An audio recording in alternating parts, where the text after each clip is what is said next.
Planting a vineyard in the Middle East in biblical times was hard work.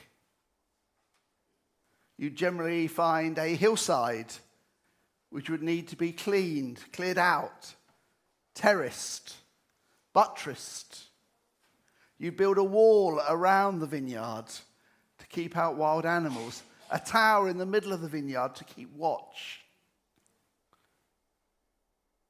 And then somewhere in the middle of the vineyard, you would need to cut a wine press out of solid rock and line it with plaster. Only then could you plant the vine and wait. And typically you'd wait 4 to 5 years for the first harvest, during which time you would need to care for the vine, care for the vineyard, care for the growing vines. It was hard work.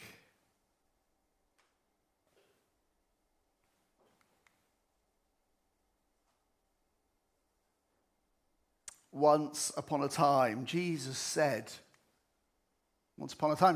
there was a landowner who planted a vineyard, put a fence around it, dug a wine press in it, and built a watchtower. So I've said hard, back-breaking work, creating this environment where vines could flourish and produce a harvest of nice, juicy, high-quality grapes. This landowner plants the vineyard, puts all the work in, and then he leaves. He has other business elsewhere. So he hires or appoints some tenants to look after the land, the vineyard for him, and to ensure his harvest. And so maybe 5 years later, he sends his representatives to those tenants to collect the profit. But instead, the tenants attack the representatives. Ever patient, and this landowner is very, very patient. Ever patient, he tries again, and the same thing happens. So he has a think and decides to send his son. Surely they will respect his son and give him what is his due. But instead, as we heard, they kill the son, thinking that they can keep the profit, maybe even grab the whole vineyard for themselves. I don't know about you, but at this point I start to think, what on earth were they thinking of? What do they expect to happen if they behave like this? This is not going to end well for them.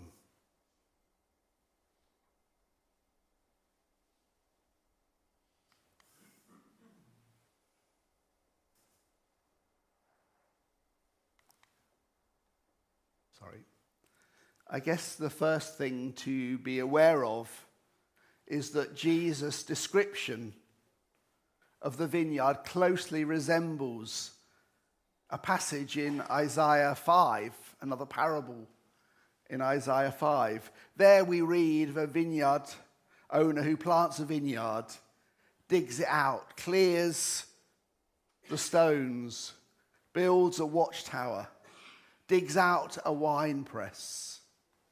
It would have been a familiar parable to Jesus' audience. And I'm sure they will have made the connection between the two. Jesus kind of made it as obvious as he could. Only in Isaiah's story, God is the landowner and Israel is the vineyard. And maybe hold that in mind as we go through and continue. The landowner asks the question, what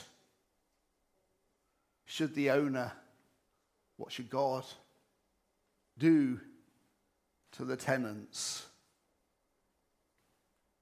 That's what Jesus asked these religious bigwigs. And this is their answer. He will put those wretches to a miserable death and lease the vineyard to other tenants. He will give him the produce at the harvest time. It's interesting that word wretches that's translated there. Literally, it means evil evils. These are the worst of the worst, not just villains, but evil squared, not just evil villains, but evil squared times villains. So what will God do with them? Well, in these religious folks' mind, God should and God will smite them. In their mindset, anyone who opposes God, anyone who opposes them even because they're God's representatives, should be destroyed.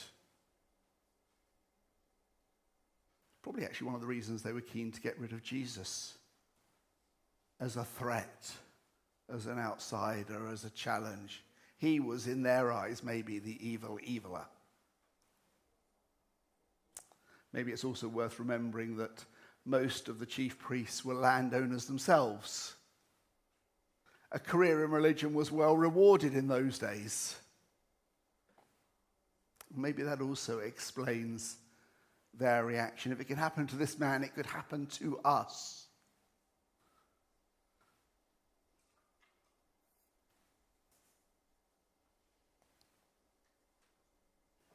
Maybe they want to recruit Jesus to their cause.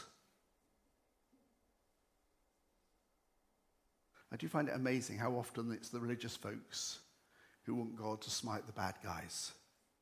Don't you? But then again, I know that same urge lives within my heart for those people that particularly antagonize me or I see as evil. I wish they could be just brought down, removed from the equation.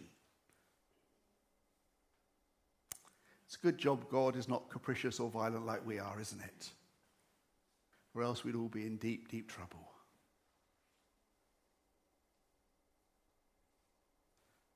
One of the challenges in reading the parables is that it's so easy to identify with the wrong character. When we read the parable, we are naturally drawn to one of the characters. We see ourselves, maybe in the prodigal son, we see ourselves as the younger son, whereas maybe we're meant to see ourselves as the older brother. It's easy to make the wrong connection, and that's what's happening here. The religious leaders don't see, don't accept, don't know that Jesus is talking about them, at least not until later on. That's why they're so keen to get rid of the tenants. They don't recognize that that's them. That they are the evil evilers. They think they are the good guys. Don't we all? We always think that we're the good guys. And when they find out that they're not, or at least not in Jesus' eyes, they're livid. Jesus, if you like, is inviting them. Remember this whole section, Charlie was talking about that last week. This whole section is about Jesus' conflict with the religious leaders. Jesus, in a sense, trying to get them to come to their senses, to see him for who he is, to see what God is doing. Jesus is giving them a chance to rethink, to recognize that they're going down the wrong path. But they are incapable of such self-reflection. And rather than listen to Jesus, they set out to get rid of him. They identify with the wrong character. And they don't listen to Jesus.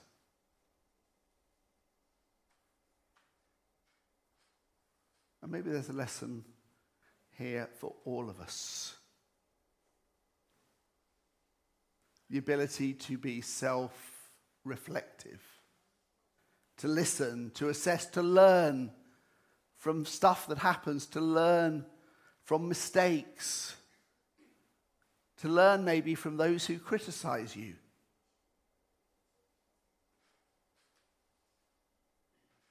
We need to be discerning, though, obviously. Sometimes people criticize us because they've got a problem. Sometimes criticisms that come our way reflect the brokenness of someone else.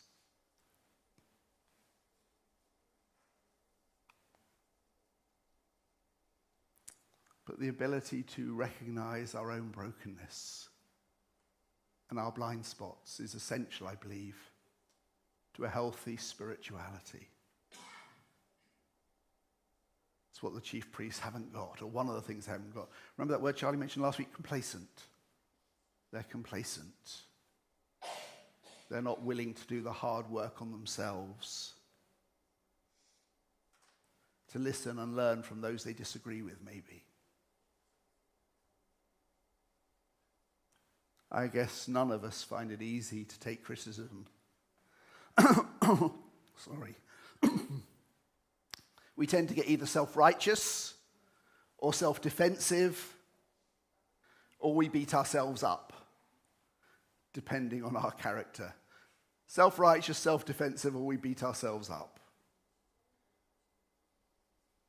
How about instead of doing that, we ask God to show us whether there's any truth in the criticism, what we can learn. The daily office that I sometimes use has a section in it which I love. It's entitled "Acknowledging Our Humanity." I guess in some ways it's a bit like confession, but I love that phrase, acknowledging our humanity. Recognizing and owning the truth that we are not what we want to be. Owning the truth of who we really are. And determining to do better.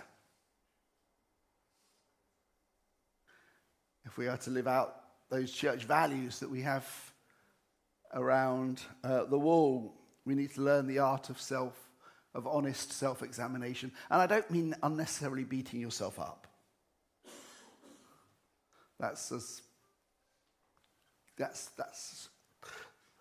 bad as the other side, as it were. I know some of us have a tendency to do that. That's not great either.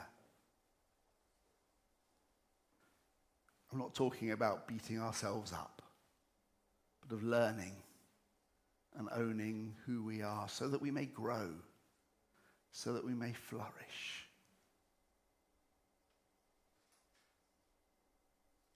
But these chief priests are so stuck, so complacent, so thinking that they've got all the answers, so thinking that God is on their side,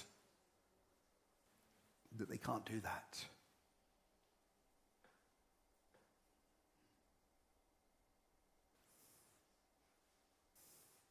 And so Jesus asked them what should happen to the tenants, and them thinking it's someone else rather than themselves, say God should obliterate them. Be careful when you point the finger. You never know when it might end up pointing back at you.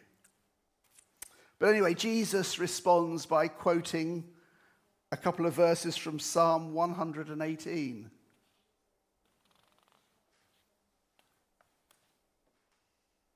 The stone that the builders rejected has become the cornerstone. This was the Lord's doing and is amazing in our eyes. I don't know about you, but I'm suddenly wondering how we get from vineyards to buildings. And in the context of Psalm 118, it's a temple. Psalm 118 was used as pilgrims went into the temple to worship God. So we've got this enormous switch that's all of a sudden, Jesus doesn't seem to notice it, but hang on a minute, we're talking about vineyards and now you're talking about this, talk about a temple. What's going on there? But perhaps the key word here is the word reject. The entire passage, in a sense, is about rejection. The tenant who reject the owner's agents and ultimately reject the owner and their whole arrangement with him. just as in Israel's history. The civil and the religious leaders have rejected the prophets. The prophets are ignored and battered and sometimes just killed. And they're now about to do the same thing to Jesus, God's own Son. And of course, if they reject Jesus, they'll be rejecting God and rejecting their whole vocation as priests. And of course, part of the problem is not just that they reject Jesus, but they don't even recognize him when he comes. They don't recognize him when he comes, and so they reject him.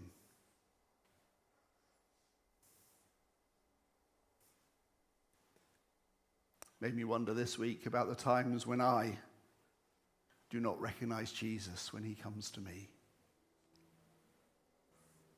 There's a long tradition, it's particularly strong in the Catholic Church, which talks about the way that God comes to us in Jesus, particularly in the poor, the sick, the outcast, the outsider, the broken.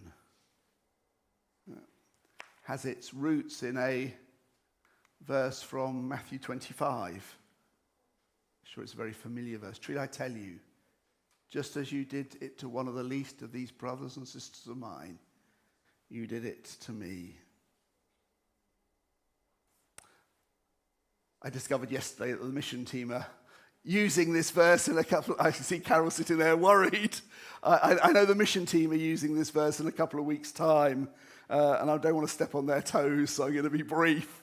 But just a couple of observations.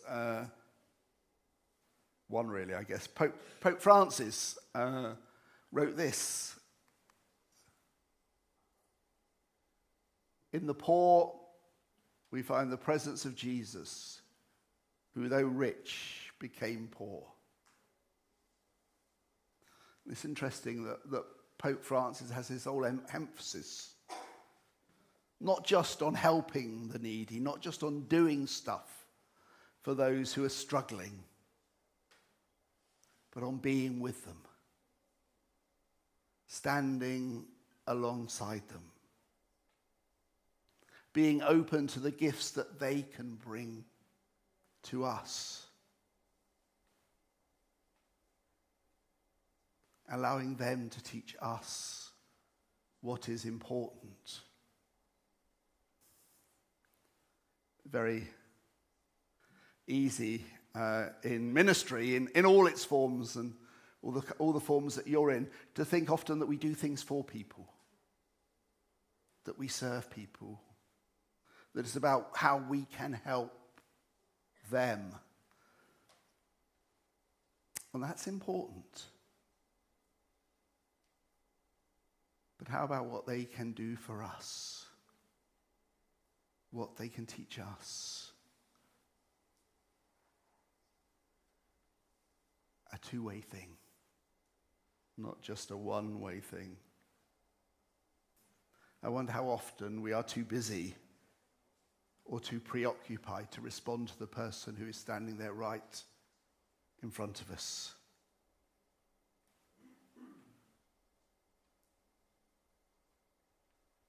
I wonder how often we're too caught up in ourselves to simply have a cup of tea or a pint or a glass of wine with that person who just needs our presence. And I wonder how often, as a result, we miss out on the opportunity to simply hang out with Jesus and to receive the gifts that he brings to us.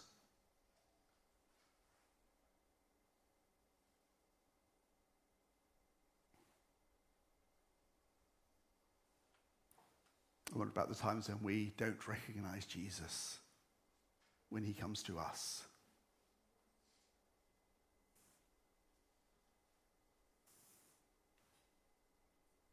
I hate those quiz nights where they have a section entitled Biblical Knowledge. There's something, my heart sinks, and I think, I'm going to get found out now. And of course, I know that Rick will know everything. And but anyway, here's a quick quiz question for you on biblical knowledge. What is the most quoted Old Testament verse within the New Testament? Which verse from the Old Testament is most quoted within the New Testament?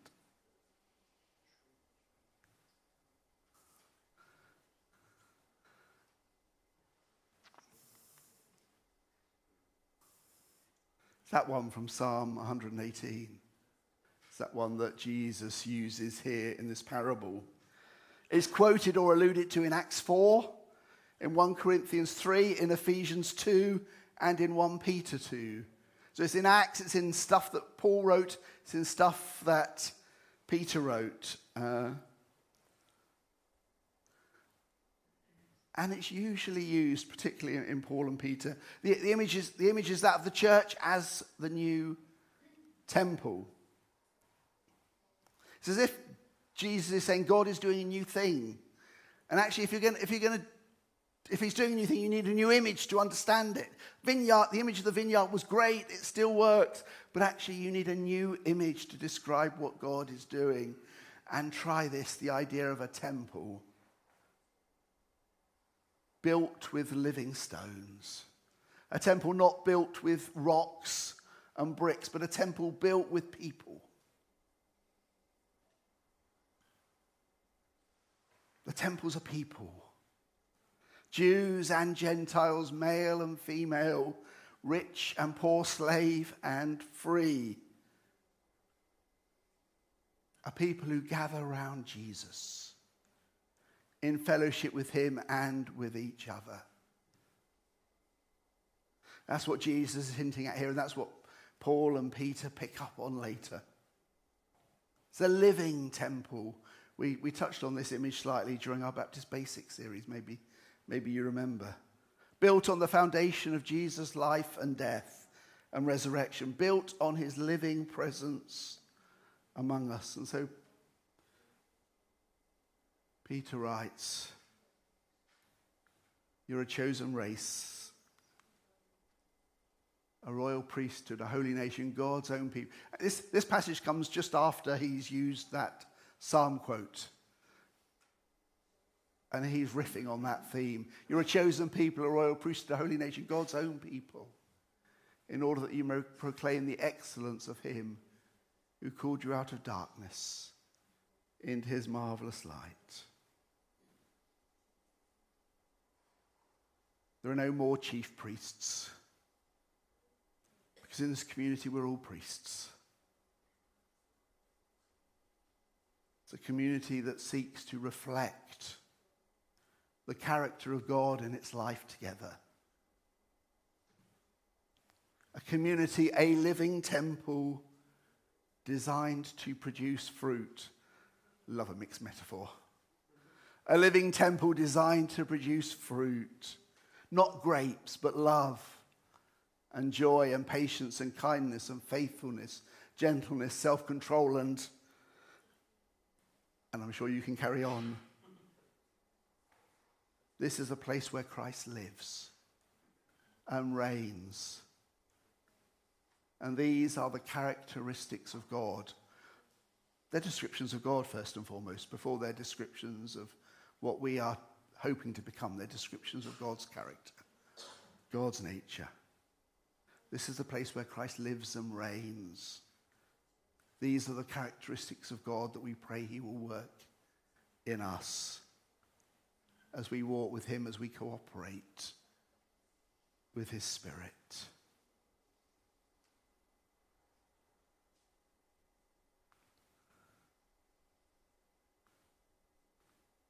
This is what we are called to be, to which that passage points.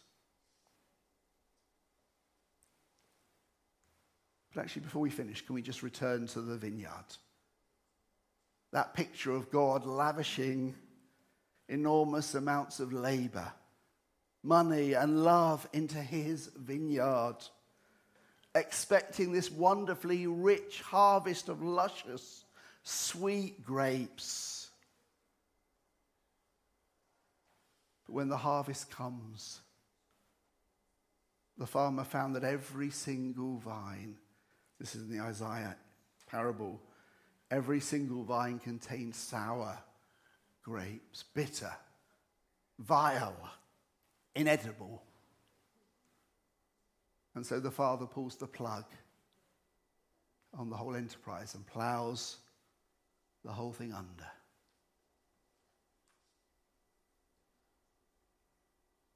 I feel like Jesus is talking about a crisis event in the life of God's people. In the sense, in Jesus coming, that's another crisis event and a moment of decision.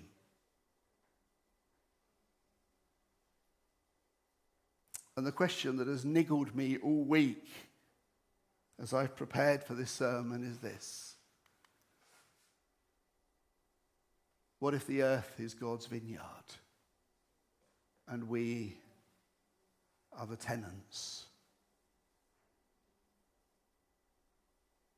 Genesis 2 suggests that that's true, that humanity is charged with caring for the whole creation, the cosmic vineyard, if you like, and ensuring that it flourishes and produces a rich harvest.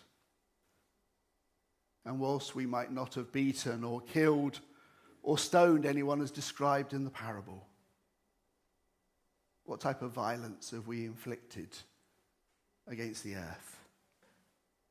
Have we forgotten that the vineyard is God's?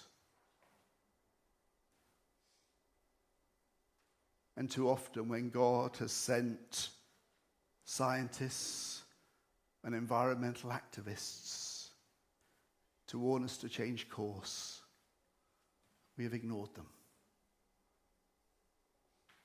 Like the tenants, what do we think is going to happen?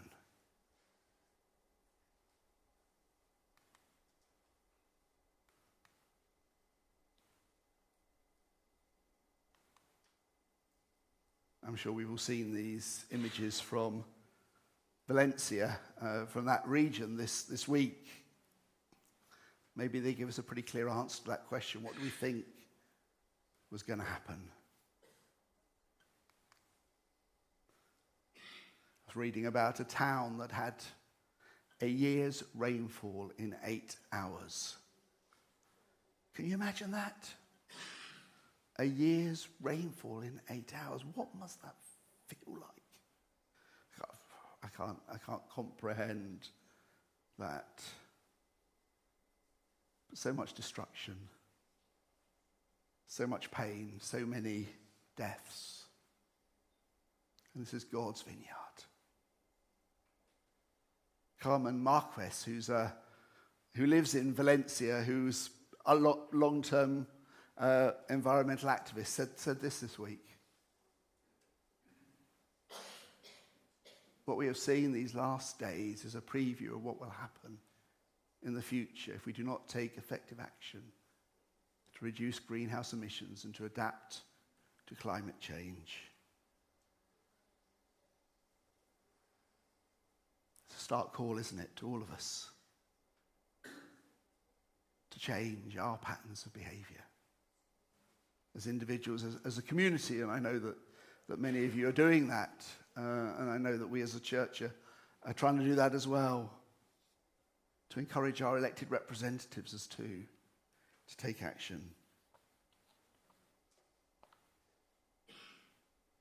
Maybe today all that we need to do is simply let this parable reinforce that call. The owner who sends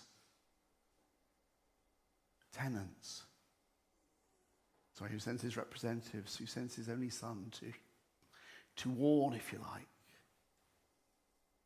to say this is the way ahead. This is God's vineyard.